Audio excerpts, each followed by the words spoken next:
नमस्कार। आज फिर मैं आपके सामने अपराध की एक और घटना लेकर आया हूँ। आज की घटना बिल्कुल हालिया है, परसों की है और इंटरेस्टिंग भी है। लेकिन आज का वाकया शुरू करने के पहले मैं आज फिर हमारे बांसवाड़ा के सुधी श्रोता उत्तम कुमार जी ने किताब के साथ वर्चस्व के साथ अपनी एक फ़ोटो भेजी थी, जो मैं कम्युनिटी पर पोस्ट मैंने कर दी है।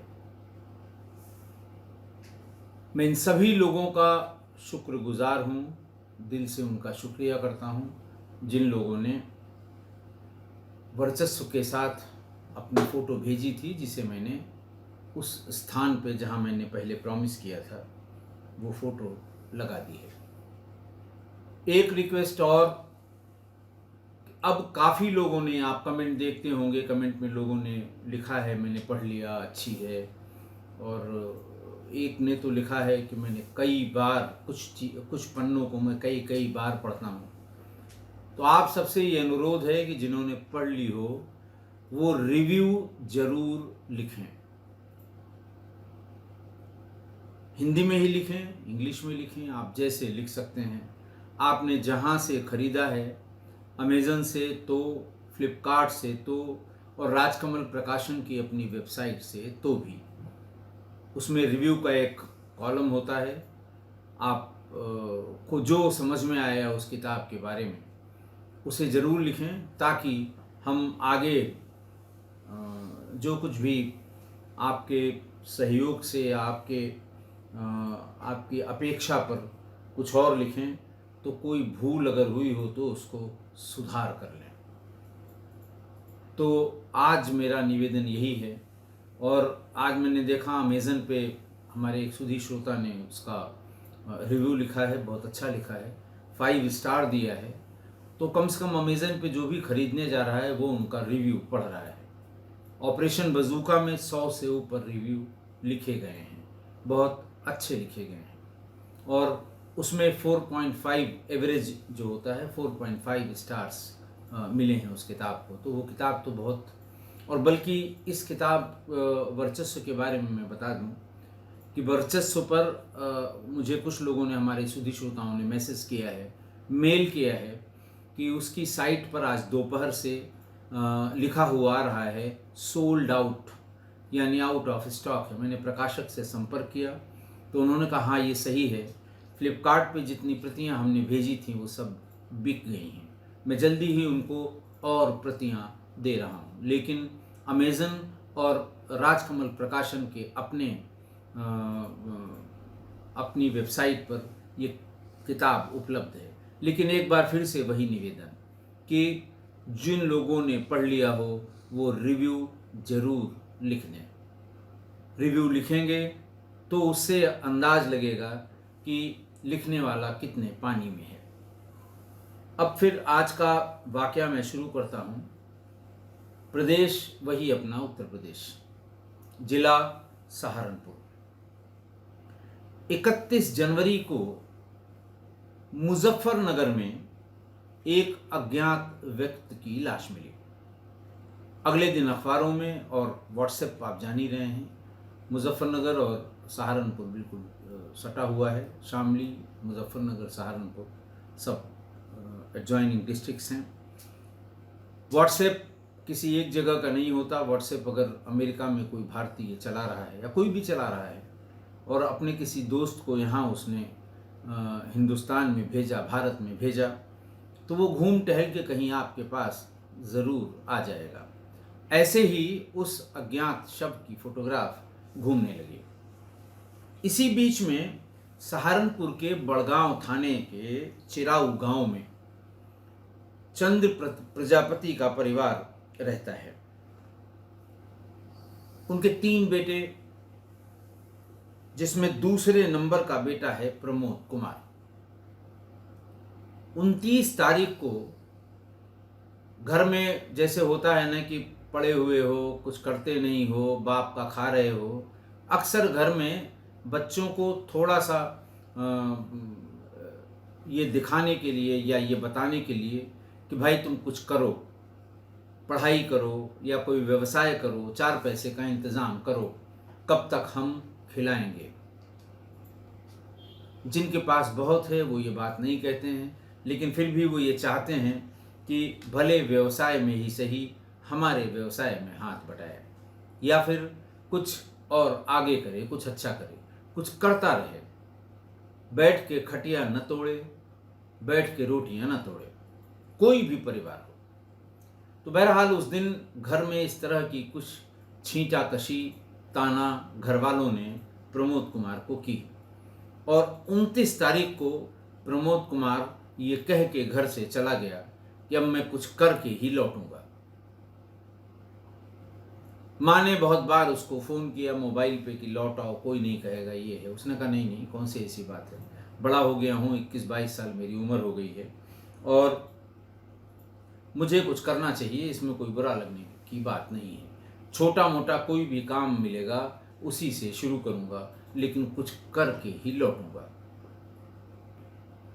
29 तारीख को गया वो। 29 तारीख को रात में 8 बजे के बाद से उसका फ़ोन स्विच ऑफ हो गया। 8 की पूरी रात माँ की ममता है, भले कुछ कहा हो सकता है माँ ने ही कहा हो ऐसा कि क्यों कुछ नहीं करते हो, कुछ करो, लेकिन फिर भी माँ की ममता है। उसको उसका अर्थ कोई बता नहीं सकता। कोई डिक्शनरी माँ की ममता का शब्दार्थ लिख नहीं सकती, हो ही नहीं सकता, क्योंकि वो सिर्फ महसूस किए जाने वाली बात होती है और सिर्फ माँ ही उसे महसूस कर सकती है। लिहाजा वो फ़ोन पर फ़ोन करती रही, फ़ोन पर फ़ोन करती रही। 29 तारीख को वो गया था, 30 तारीख को भी नहीं पता लगा, और 31 को जब व्हाट्सएप पर ये अज्ञात शव की फ़ोटो विचरित होने लगी तो लोगों ने बाकी दोनों भाइयों को भी ये फ़ोटो भेजी और ये कहा कि ये फला जगह पर पड़ा हुआ मिला है इसका शव, और इसकी बॉडी इस समय मुजफ्फरनगर के डिस्ट्रिक्ट हॉस्पिटल की मॉर्चरी में पड़ी हुई है। चीड़ घर जिसे कहते हैं या शव गृह जिसे कहते हैं। खैर, ये बड़ा शॉकिंग था परिवार के लिए। दोनों भाई, माँ, पिता, सारे लोग, उन्होंने फ़ौरन एक कोई गाड़ी की और गाड़ी से मुजफ्फरनगर पहुंच गए। मुजफ्फरनगर पहुंचकर उन्होंने वहाँ की मॉर्चरी के कर्मचारियों से व्हाट्सएप पर घूमने वाली वो फ़ोटोग्राफ दिखाई कि ये एक अज्ञात शव फला जगह मिला था और मुझे ये पता लगा है कि ये शव यहीं मॉर्चरी में रखा हुआ है या पोस्टमार्टम हो चुका है। अगर ये हो तो हम लोग उसे देखकर पहचानना चाहेंगे। चीड़घर यानी मॉर्चरी के कर्मचारियों ने फौरन उन लोगों को कहा कि हाँ बिल्कुल रखा हुआ है, आप देख सकते हैं। और जो दराज जैसी जो प्लेस होती है जिसमें उनको आइस कंडीशंस में रखा जाता है शवों को, उसको खींच के और उन्हें उसका चेहरा खोल कर दिखाया। माँ ने कहा कि नहीं, हमारे बेटे के हाथ में कुछ निशान हैं, गाल पे कुछ निशान हैं, उसके आँख के ऊपर कुछ निशान हैं, हमें वो भी देखने हैं। वो शहर तैयार हो गया और उसने दिखाया जो आँख और आँख के ऊपर जो चोट का निशान था और हाथ में जो चोट का निशान था, वो निशान जैसे का तैसा, जैसा उसकी माँ ने कहा था या जैसा उसकी माँ ने सोचा था, वो उसे वैसा का वैसा मिल गया। हालांकि बॉडी थोड़ी खराब हो गई थी, 3 दिन की कम से कम 4 दिन की बॉडी थी, इसलिए थोड़ी खराब हो गई थी। और शव में युवक के हाथ पर PK लिखा हुआ था। माँ ने कहा कि इसने ये कब लिखवाया मैंने ध्यान नहीं दिया, लेकिन उस पर PK लिखा हुआ था। माँ ने वहीं बताया कि इसकी दाहिनी आँख के ऊपर का जो चोट है वो बहुत बचपन में 4-5 साल की उम्र में लगी थी और तब से ये लगी हुई है। बहरहाल घर के किसी भी व्यक्ति को इसमें कोई डाउट नहीं हुआ कि ये प्रमोद का ही शव है। स्थानीय थाने की पुलिस बुलाई गई और पुलिस की प्रेजेंस में उस शव को, जिसका पोस्टमार्टम हो चुका था, उस शव को परिजनों को सौंप दिया गया। परिजन उसे घर ले आए, पूरा गांव इकट्ठा हुआ, अंतिम संस्कार किया। अंतिम संस्कार के बाद 5 फरवरी को रस्म पगड़ी हो रही थी घर में। नाथ हित रिश्तेदार, टोला पड़ोसी सब इकट्ठा थे। इसी बीच में जिसका अंतिम संस्कार हुआ था, प्रमोद कुमार, वो गांव के भीतर घुसा और गांव के भीतर घुसने पर पहली दुकान जो कोल्ड ड्रिंक्स इत्यादि की है और उस पर जो उसका मालिक है, उस पर बैठने वाला लड़का प्रमोद का जानने वाला था, उसने आते ही कहा कि ये कोल्ड ड्रिंक दो। दुकान पर खड़े उस व्यक्ति ने जैसे ही उसको देखा, उसकी घिघी बंद गई। भीतर भागकर वो छिप गया और जोर जोर से आवाज लगाई, भूत भूत भूत। आसपास के लोग भी आए। उन्होंने देखा कि ये तो प्रमोद कुमार है जिसकी रस्म पगड़ी चल रही है। वो भी भूत भूत कह के भाग खड़े हुए। वो आगे घर की तरफ जा रहा था और जितने लोग देखते जा रहे थे सब डर के मारे और भूत भूत कहते हुए भीतर की तरफ भागे।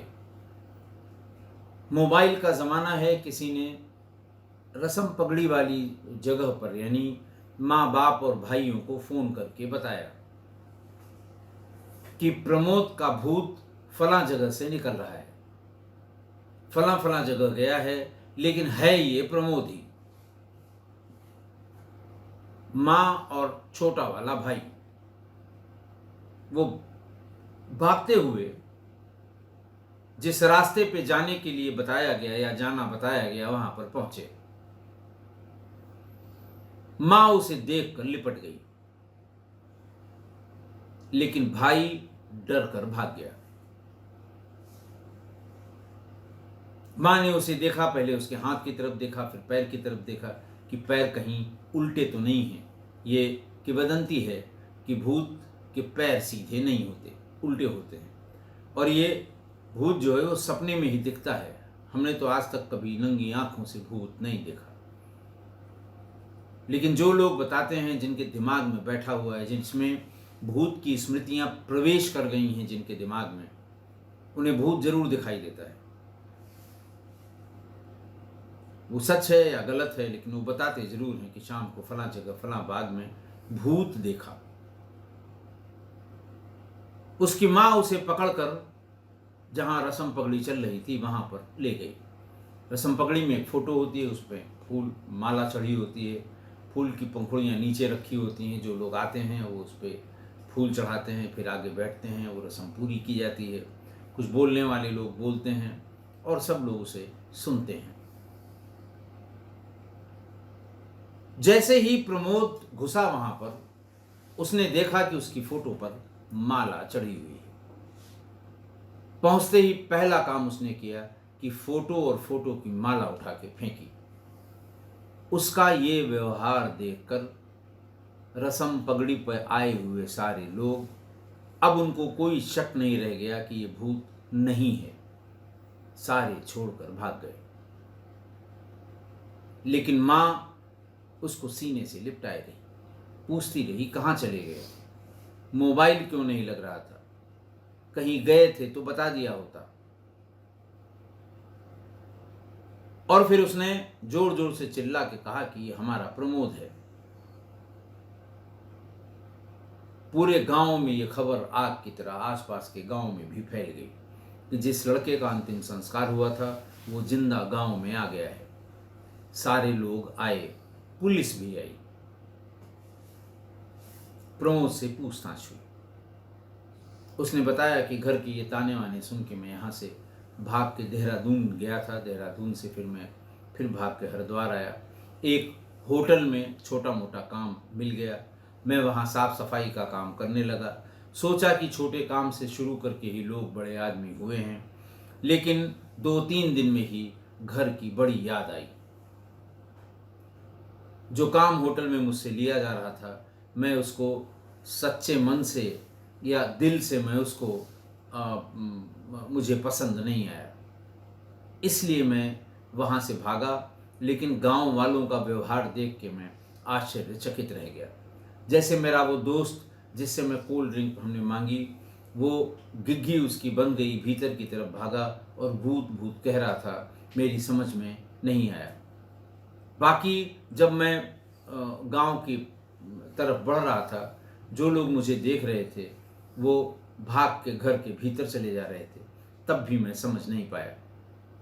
लेकिन जब मेरी फोटो के ऊपर माला मैंने देखी तो मैं अपने आप पर काबू नहीं पा सका। मुझे ये लगा कि मैं चूंकि घर वालों से नाराज होकर गया था, तो घर वालों ने लगता है मेरा अंतिम संस्कार कर दिया, यानी डिसोन कर दिया। इसलिए मैंने वो फोटो और माला फेंक दी थी।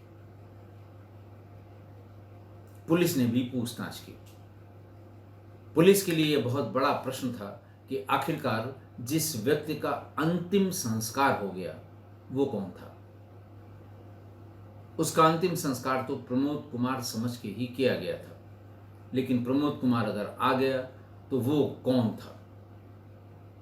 मुजफ्फरनगर में ये सूचना भेजी गई कि जिस अज्ञात लाश को प्रमोद कुमार के परिजन लेकर गए थे और जिन्होंने उसका अंतिम संस्कार किया था, दरअसल वो किसी और की लाश थी। उसको पहचान की जो एसओपी है, जैसे पोस्टर इत्यादि, इसको और प्रचार प्रसार कराया जाए, क्योंकि वो शव अब फिर से अज्ञात हो गया। अज्ञात आया, पोस्टमार्टम हुआ, अज्ञात में ही मॉर्चरी में रखा गया। अचानक उसका सब कुछ पता लग गया, यानी ज्ञात हो गया, और 5 दिन बाद वो शव फिर अज्ञात हो गया। बहरहाल पुलिस ने उससे पूछताछ की। चूंकि कल की ही बात है, शुक्रवार की, आज शनिवार है, तो अब आगे और इसमें क्या बात बढ़ी, क्या उस अज्ञात शव की पहचान हो पाई, ये भी नहीं पता लग पाया है। आज की घटना देखिए, सुनने के बाद आप भी पशोपेश में होंगे, मैं भी पशोपेश में हूं,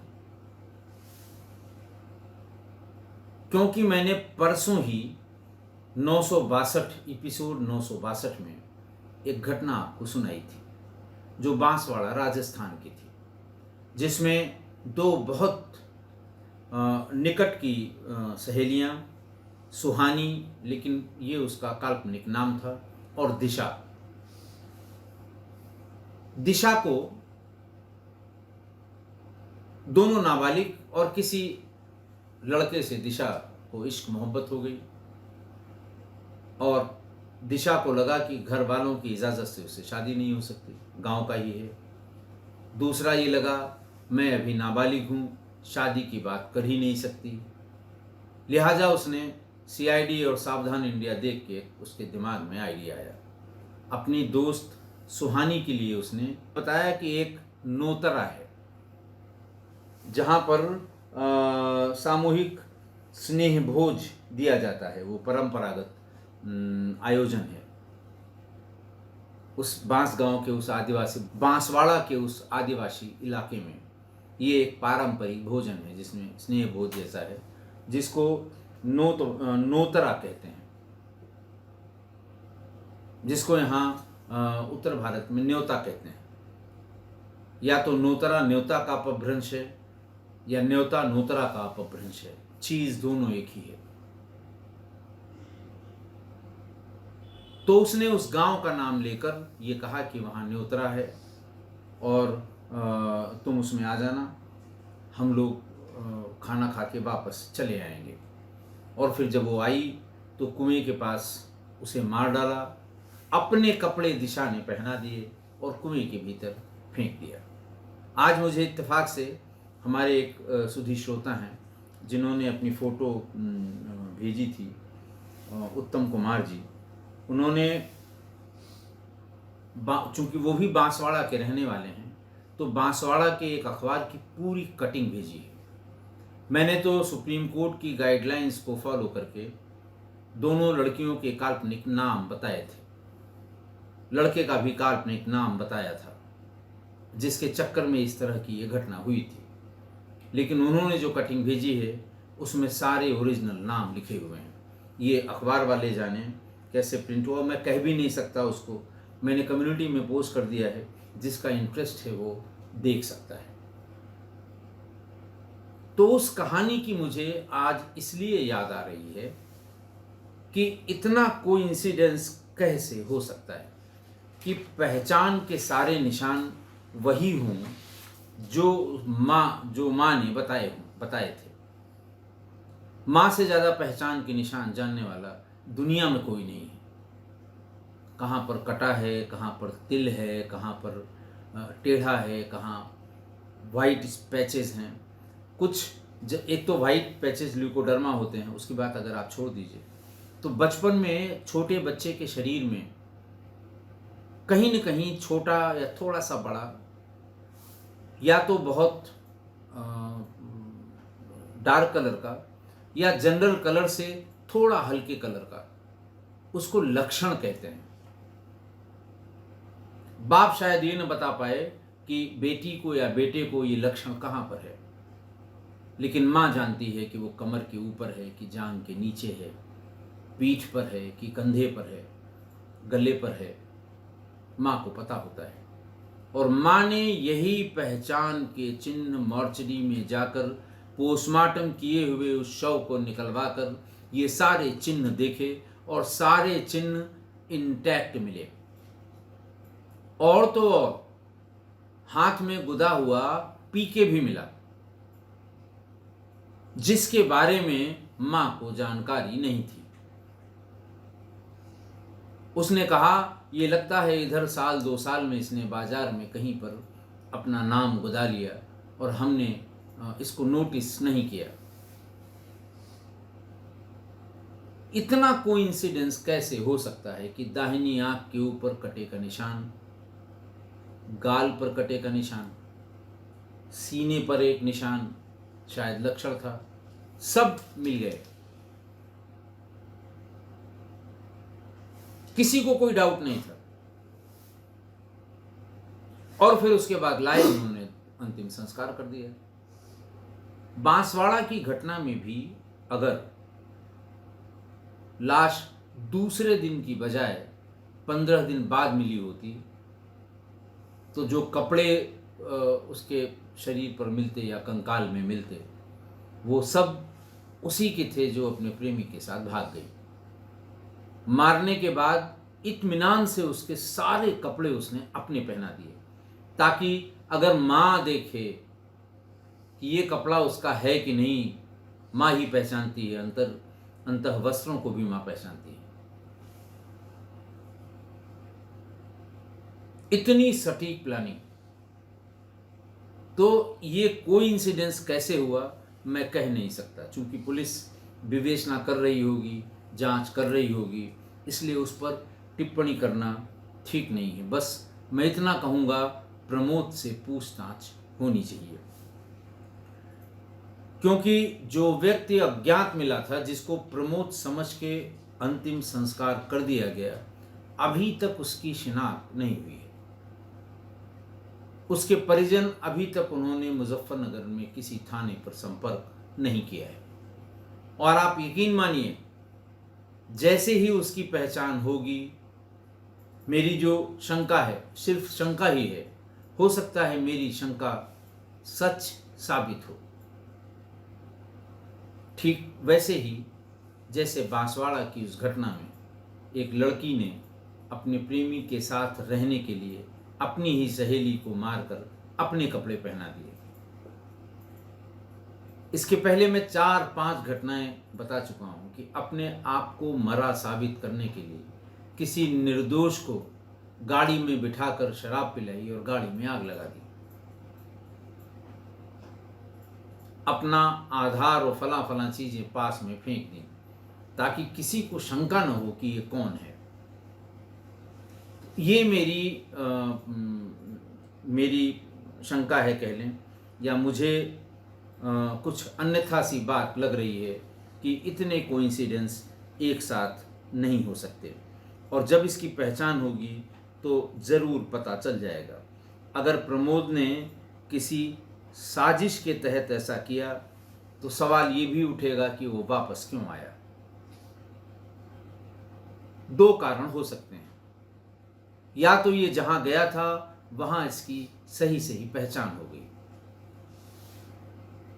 इसको लगा कि अब तो लोगों ने पहचान लिया, अब उस शव के साथ जो कुछ भी किया मेरे घर वालों ने अब वो घर वाले जाने, लेकिन मैं अब गुमनामी में या जो उसने प्लान बनाया हो उसमें नहीं रह सकता, इसलिए वापस आ गया हो। दूसरा, जिस प्लानिंग के तहत, जिस साजिश के तहत उसने ऐसा किया हो वो प्लान ही फेल हो गया हो, इसलिए भागकर घर आ गया। दूसरी बात ये हो सकती है कि हो सकता है घर वालों ने जल्दबाजी की शव को पहचानने में, या लापरवाही की शव को पहचानने में। अगर दोनों में से कोई बात है तो ये घर वालों के पार्ट पर बहुत बड़ी चूक है, क्योंकि आखिर जो शव था, अज्ञात शव जो मिला था, वो भी किसी का बेटा, भाई, हस्बैंड होगा। आज नहीं तो कल परिजन आएंगे, लाश मांगेंगे और ये पता लगेगा कि उसका अंतिम संस्कार फला लोगों ने अपना बेटा समझ के कर दिया है, तो उन्हें अपने उस परिजन का अंतिम संस्कार का अवसर भी नहीं मिलेगा। कितना शॉकिंग होगा उन लोगों के लिए, जिंदगी भर का मलाल होगा कि साहब हम तो अपने उस प्राणी का अंतिम संस्कार भी न कर सके। तो ये चूक मानी जाएगी, लापरवाही मानी जाएगी, हड़बड़ी मानी जाएगी, जल्दबाजी मानी जाएगी अगर उन लोगों ने गलत पहचान की है। लिहाजा ऐसे मामलों में कोई जल्दबाजी, कोई हड़बड़ी कभी न की जाए, इत्मीनान कर लिया जाए, अच्छे से देख लिया जाए। हालांकि उन लोगों ने शव की फोटोग्राफ कराई हैं, 10-20 फोटोग्राफ कराई हैं, अखबारों में निकली भी हैं वो फोटोग्राफ। अंतिम संस्कार से पहले जब वो नहलाने धुलाने का कार्यक्रम करते हैं, साफ कर लेते हैं बॉडी में जो इधर उधर की चीज़ें लगी होती हैं, उनको साफ करने के बाद भी फोटोग्राफ उन लोगों ने कराई थी। और जब तक ये आ नहीं गया था वापस, तब तक उन लोगों के मन में कोई शंका नहीं थी कि ये प्रमोद नहीं है। इसलिए प्रमोद से पूछना जरूरी है। अगर साजिश हो तो उसका खुलासा हो, और अगर घर वालों की लापरवाही है, जल्दबाजी है, हड़बड़ी है, तो फिर इसकी भी जिम्मेदारी तय की जाए। आशा है आप मेरी इस बात से सहमत होंगे। आज के लिए इतना ही। बहुत बहुत धन्यवाद।